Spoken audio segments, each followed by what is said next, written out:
Hello guys, medyo masaya ng konti araw ko.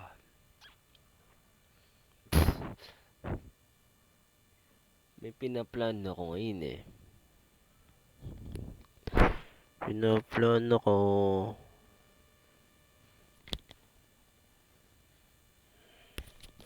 makibaka para kay Queenie.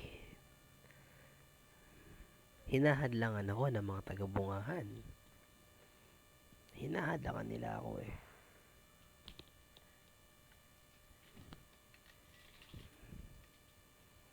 Sino yung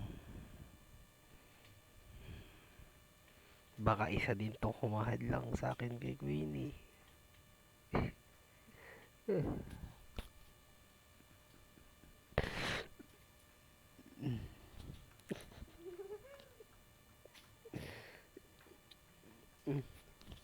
Basta walang makakapaghadlang sa pagmamahal ko sa kanya kay Queenie, kay Ma'am Queenie sa kabilang ibayo. Hinahadlangan man ng mga taga-bungahan, ng ibang taga-buboy, ng mga teacher sa Toralba, ni ano,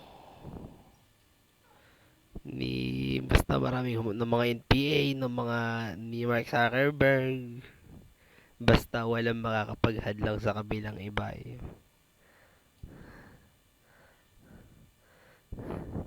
Kamusta si Ma'am Queenie? Ito vlog ko oh.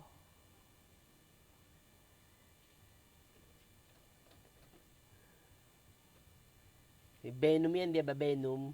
Si Venom. Ako naman si Spider-Man. Spider-Man nasa New York.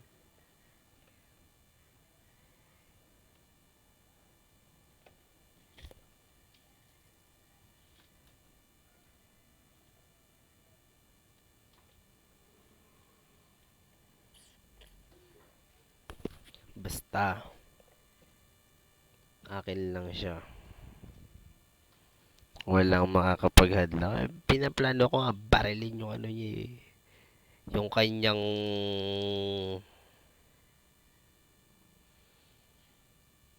kasintahan. Kaso hindi ko na lang anuhin. Hayaan ko na lang. Huwag muna pag-imaman na ako. Para walang makatrace sa akin. Pag nabulsay ko na, saka ko na sasabihin. Pero di kita mukha ko. Ganda ko.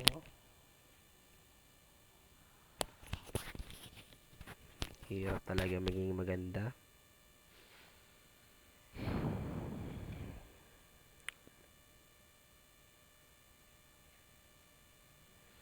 Ano kaya kung maging asawa ko siya? Siguro magkatabi kami sa kama. Araw-araw nagkikiss.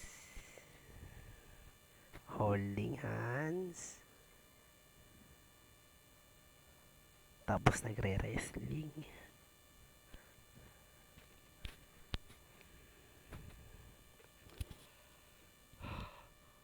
Parang wala na akong kakampi eh. Ito na ang gagawin ko, mga guys. Ang gagawin ko ngayon, sumali sa mga nagre-revolusyon labang kay Marcos. Iniisip-isip ko, naalala ko nung panahon ni Duterte, marami kaming pera pero wala akong mahanap na nagtitinda ng baril eh.